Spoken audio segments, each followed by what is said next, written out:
What's going on, world? Joshua here. Didn't have my tea. Sorry, man. Distracting. Now he's got his tea. Special guest for the day, Joshua here, and welcome to another episode of Tea with J.E., a series where I'm sitting down with activists and vegans from around the world, sharing their story with you. So like I said, I have this awesome human being here, Matt Stellino, aka the 33 Degree Vegan, on social media. How's it going, Matt? Good, Josh. How are you, man? Chillin'. Cheers. We are drinking Celestial tea, Bengal Spice. Bengal Spice tea. It's my new favorite here. I think it's all around the world, but I've been drinking it in Australia. And courtesy of the Ethical Babes for this one. Thank you. yes, Ethical Babes. I'll put their interview up here. You're plugging other people already. It's great, but I want to get this one going. But if you haven't already, make sure to subscribe to my channel so you can stay up to date with all the rest of the episodes of Tea with J.E. But for this one, like always, I like to ask a few of the same questions because I really think it's really amazing for the viewers to hear some of the similarities and differences behind vegan stories, activist stories, this and that. So to get right into it, you have a very unique, I wouldn't say unique story, but very different, sort of extreme vegan story. So why don't you share with them, myself as well, what your vegan story is? So my vegan story started as a meathead trolling hunter who grew up in and around farms and, you know, generally used to look at animals as though they were inanimate objects, and very much so something rather than the someone I see them as today. As I said, I went to an agricultural high school where, you know, we learned about animals as something. I grew up always with that narrative stuck in my brain, and it wasn't until a 2011 live export scandal you could use to Indonesia, where Australian cattle were sent overseas and killed in non-regulated abattoirs, where my mindset was shifted. So I saw in there a steer who was experiencing the kill floor, or experiencing the fear on a kill floor of watching others around him be butchered, and it very much so rocked what I thought I knew about animals. I didn't think, although I always knew that they were alive, I didn't think that they were living, if that makes sense. Yeah. And I thought that in there, you know, that they're stuck in an eternal present. So second by second by second by second, without recollection and with no forethought. Mm-hmm. And to watch this one steer who Animals Australia called Tommy, I watched him experiencing what he could hear, what he could see, what he could smell, and the penny dropped for me. Here's a living creature who can put all of that together and form a cognitive thought. And that cognitive thought says, I am going to die, and I don't want to. And man, I was actually eating a steak sandwich at the time of watching this interview on the TV. And it was funny because at the start of the interview, the lady said, you know, viewer discretion is advised. The following images are graphic. And being the saddest that I was back then, I'm sitting there thinking like, come on, love, like it's a slaughterhouse. Yeah, all right, it's not going to be the prettiest thing, but we all know where meat comes from. It comes from animals. Like how could anybody not know that? Yeah. Like roll the clip, right? Keeps eating, and then bang, by the end of it, pushed my steak sandwich away and went, that is wrong. Mm-hmm. And as somebody who hunted a lot of my meat for meals at home came from animals I would have killed. Yeah. You know? But what it did was it changed who they were to me. And I thought the minute they became someone, I didn't want to cause harm on someone, not without good justification, right? So it's just perception. It was perception, man, and nothing else. So you had steak. I had steak in front of me. In front of you. Yeah. That's pretty mind-blowing. I didn't know that. You didn't know that bit? Yeah, and I mean, it's so powerful. I mean, for those of you that don't know either, I used to hunt as well, and I just did it for fun. Yeah, well, there was an element of fun to it for me at the time. And I didn't really, that's why I think it was easier for me, because I didn't have this connectedness to the food I was eating and hunting for survival, so I thought. Yep. And would you say, because when I speak with a lot of hunters, they like to bring up the whole ethical spectrum, that slaughterhouses are over here and hunting is over here. Mm-hmm. What's your take on that, being someone who has hunted before and who's taken the life of an animal? Yep. Did you see that when you were a hunter, and how do you see that now after making that switch? Yeah. So as a hunter, I knew nothing about slaughterhouses, right? So it's one thing to say, oh, they're over here and I'm over here, and that's how we rationalize and justify things to ourselves. But realistically, most hunters have never stepped foot inside a slaughterhouse, man. Yeah. And it's a excuse that they come up with to justify their own behavior. Mm-hmm. I can honestly say that as someone who hunted, It wasn't purely for fun. It wasn't purely for food. It was ultimately for the feeling that it gives you in one range of things or another. And, what we tell others is often not what we truly believe. Yeah. So, yeah, I can't ever hear a hunter saying, I do it for X reason and believe that that is the reason alone. Yeah. Yeah. What was the transition like for you? You pushed the stake away. Yep. And did you go research what Yes. was the next step for you? Like, how did that go? So I basically stood up, walked down the hallway, and said to my partner, "Babe, I think I'm going to become a vegetarian." And she laughed at me because of who I was, the person I was who gave not two shits about anything or anyone, man. And I woke up the next day, I wasn't as emotional about it. Yeah. But I'd said the words out loud, right? So I thought to myself, I don't really want to become a vegetarian. Keep in mind, at this point, 90% of my calories are coming from animal flesh. Wow. I never ate salad. Maybe once every 3 months. Hated vegetables. Hot chips were my other part of the food pyramid. There was animal flesh and products. Okay. Hot chips. And that was it. So, to me, I'm like, well, this seems almost unachievable. Yeah. But if I'm going to go back on words that I've said out loud, I need a very good reason. So I basically pulled out the computer, start researching, trying to disprove what I had thought the night before. The night before, I'd thought that I'd pulled back the wizard's curtain and started to see it all for what it really was.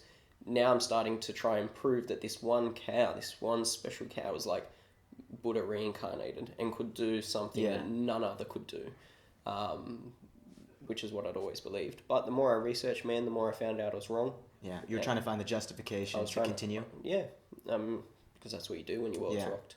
So, but in the end, I kept coming up with nothing, and I thought, well, and the more I researched, obviously, the more slaughterhouse footage I watched, and all the feelings from the night before came back, and I just had this feeling in my heart, like from the night before, like when I watched the first steer who I had connected with die, that this is wrong, right? Yeah. And I don't want to be a part of it.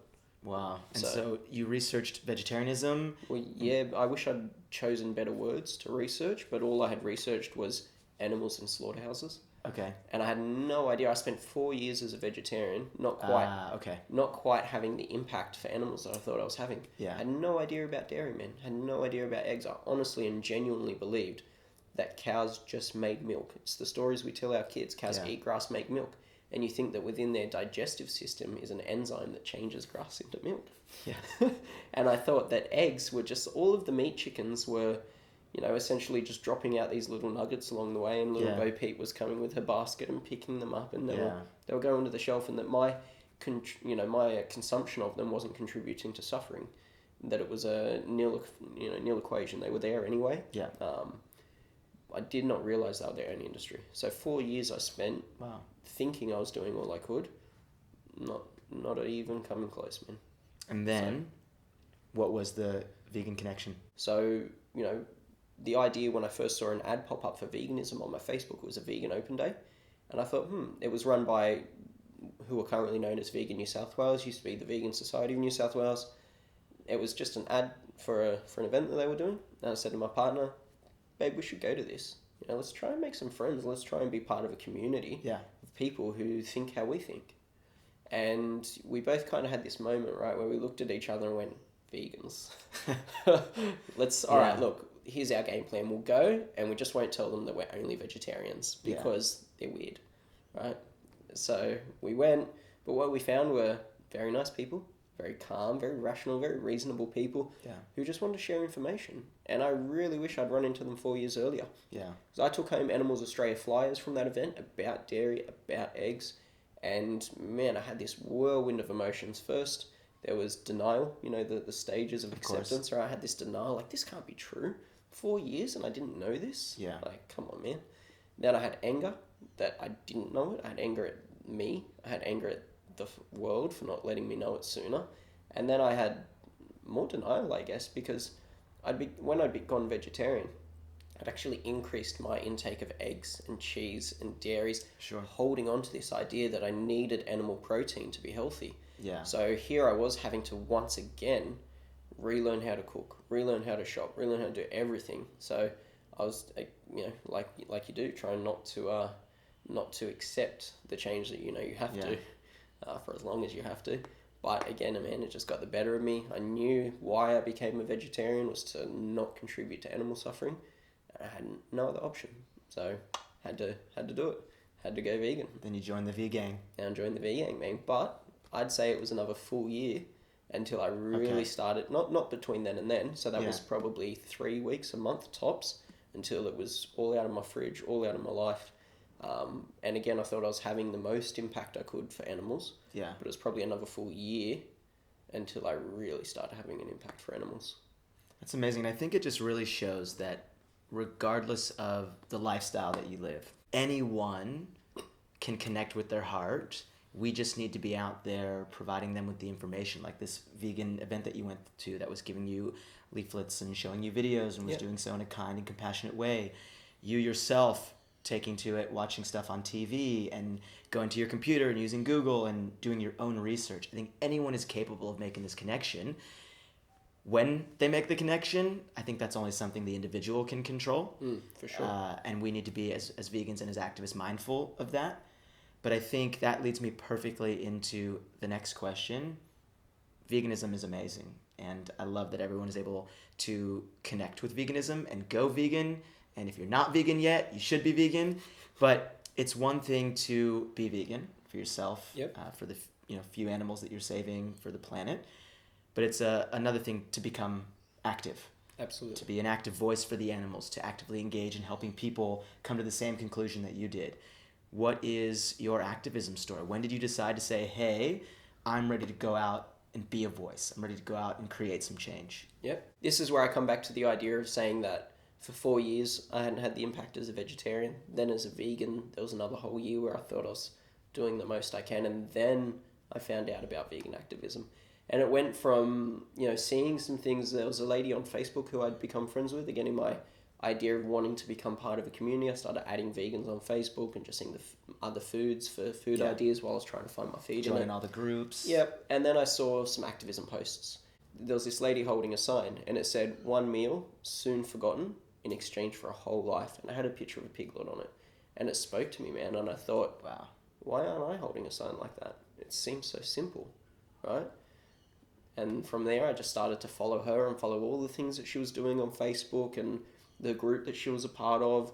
And my mind just started to become active with ideas on how to put out the message, right? So I started thinking of little events that could be organised and things like that. Still hadn't actually gone to an event.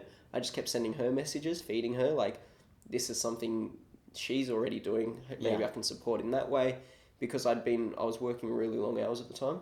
And then I actually had a stage where I was unemployed and I saw an ad, again, a little ad pop up on Facebook. It was a call out in one of the vegan groups for volunteers to come and run a stall at a university for veganism.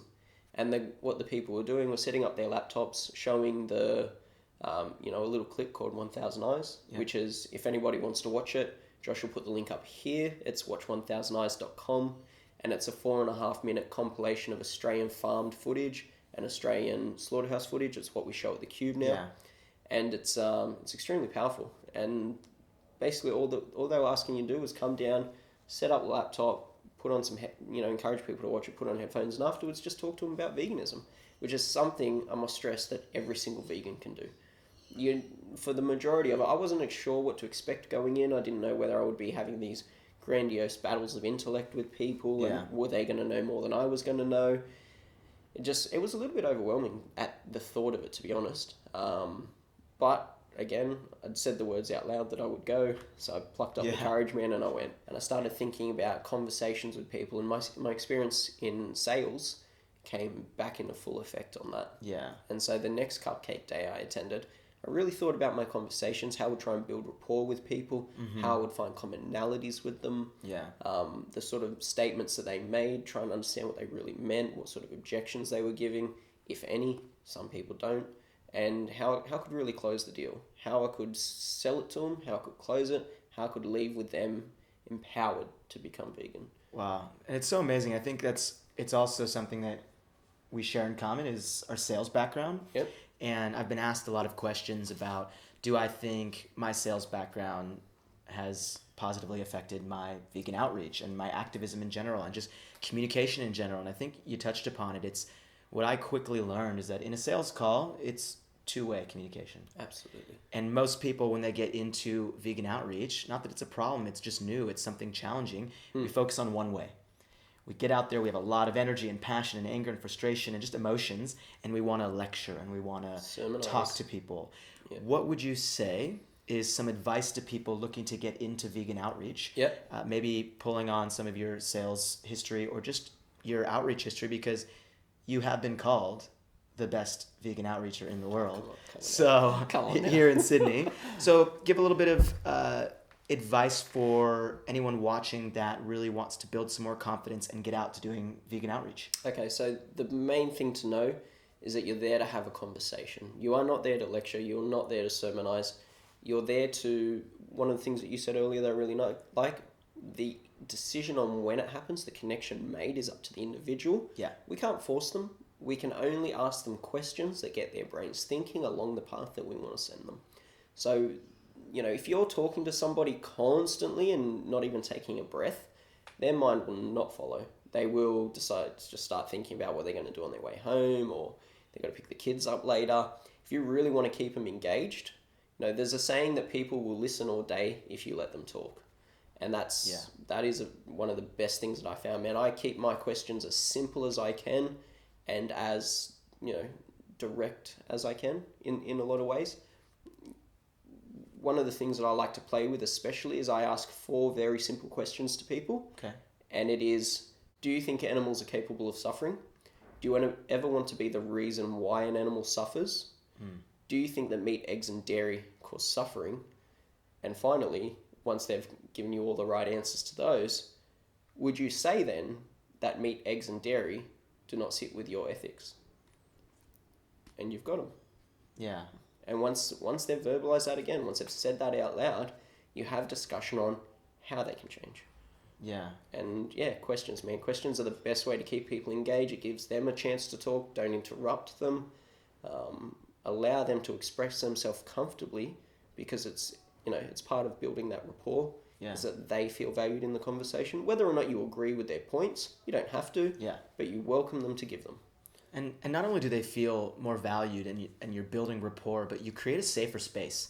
Respect and trust is also really big in any sales call, in-person sales, outreach conversation. The more someone feels respected and trusted, the more information they're going to give you. And like you said, keep them talking. And when they keep on talking, you're going to be able to uncover so much information. Yeah. And I'm sure you feel it too. When people are giving me information, I'm just like, I'm soaking it all up. Yeah. Give it to me, I man. love getting the information, because then you can use that information with them Of course. later on in the conversation, Of course. and close the conversation. Right. And what were you going to say? I was going to say, so there's a couple of different names for it, right? But I always remember a staircase. It's a technique I call the staircase. So it's rapport, first step, second step is need, third step is solution, and fourth step is close. Build that safe space, that trusted environment, that's your rapport. Uncover the information that they're willing to give you once you've built rapport, and you'll find their need, right? Yep. Why does veganism apply to them? Once you've uncovered that need, you can go on to presenting the solution based on the need. So obviously you wouldn't pitch animal ethics to a health-conscious vegan, someone who cares about that. And same if somebody's having an emotional response to what they're seeing on the screens or about animals, you wouldn't pitch to them that, greenhouse gases coming from animals. You keep your solution tailored to the need. And finally, you want to close the deal once you've presented a solution that matches their needs to a person that you have rapport with. So you take those steps and you should result in a sale every time. Yeah, and that sale being a lifestyle. A lifestyle, man. An idea is a sale. An idea needs to be sold, unfortunately. Yeah. Rather than just being like, hey, veganism doesn't hurt animals. Yeah. Get on it. So it's great advice on doing vegan outreach. And one thing that I just wanted to highlight that I think is really important, since you all know I'm really involved with Anonymous for the Voiceless, and I've been traveling around the world doing as many cubes of truth as possible. You are one of the organizers here in Sydney for the Sydney chapter of AV, and I've had the honor of doing many cubes with you guys here. What's that journey been like for you of, hunting, vegetarian, doing some cupcake challenge, vegan outreach, and then now organizing one of the largest chapters of AV in the world? It's been a journey, man. Honestly, I'm not the same person I was back then, and I'm so thankful for it. Like if I met me back then, I would either punch myself in the face or just turn my back and walk, man. Yeah. I don't like the person I was then, but I really like the person I am now. And I think it's my journey through activism and meeting other really nice souls. There's no other way to put it, man. Really nice souls who have helped me grow. Yeah. And taking on the responsibility of organising the Sydney chapter of AV was something that tested me. Yeah. And gave me opportunity for growth. It's so nice, and I think it's just really good and important information to take in, and to know that if you get into activism for the first time, you might not jump straight into outreach and be an excellent outreacher, asking the right questions and getting people to talk to you. You might be that quiet, introverted person who jumps in the cube or who does something different at a demonstration where you're not out there publicly speaking. But in time, I had a lot of volunteers at the Seattle chapter when I was organizing that who started out only in the cube and told me, I'm never going to be in the cube, who are now co-organizing or organizing chapters throughout the greater Seattle area and stepping up their game in the vegan movement and the activist movement. Yep. And that's one of the other questions or just bits of information I always like to ask the people I'm sitting down drinking some tea with, because I think it's so important to hear everyone's perspective on this. There's vegans watching that might not be active. What is your little motivational 30 seconds, a minute to them to encourage them to be active? You're vegan. You know why you're vegan, especially if you're an ethical vegan. Your reasons are to free animals from the hell that they endure. Your personal choices, that is what you shop for, what you eat and what you consume, will do this much of it. And it is a valid this much. But if you want to take that out to here, get active, use your voice, encourage others to use their voice, speak together, chant together, march together, and make it so that a vegan world becomes a reality within our lifetime. We will lose trillions of animals in our own lifetime. Taken young, killed, murdered needlessly. It's gonna happen, but whether we lose trillions more beyond that is all dependent on what we do in our lifetime. There is a quote that I love, because people tell me all the time that we will not see a vegan world, why bother? Right? But we have to put in the hard work now. Otherwise, the next generation may fall victim to the same mindset.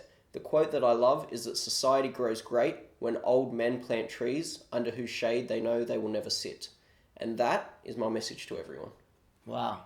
Cheers to that. I'm inspired now. I don't think I have any other questions. Do you have any questions for me? No, I mean, I've just always watched you on your travels, watched you on your journeys, man. Glad that you came to Sydney. Yeah. You've left a good impact on myself. I appreciate it. I was watching a lot of what you did on social media that gave me ideas. Cool. So, that's good. Cheers to that. Cheers. Thank you, everyone, for watching this video. I think it's so important to take some time and to listen to other people's perspectives, because as you can see, Matt went from a hunter viewing animals as things and not individuals, to then finding vegetarianism, to then finding veganism, to then activism, to now running a chapter of an organization that focuses on activism hardcore. Like, that's a huge shift. It took time, but we all need to understand that we got to be out there doing what we can to help people make that connection, to show the footage that you saw, to document these things, to put the words on paper, online. That's how we're going to create the most amount of change. So I appreciate all of you. I'm grateful to all of you. Thank you for taking time out of your morning, afternoon, or night, wherever it is, to come watch this video. Thank you again for being here. Thank you for having me. Once again, Matt Stellino, 33 Degree Vegan. I'll put all that information below. Go check him out. If you're not already following me, subscribe to my channel. Find me on Instagram, Joshua Entis. Let me know if you have any questions. Put those in the comments below. Sending so much love and compassion your way. Much love from Sydney. And if you haven't already, don't forget to choose compassion. Peace.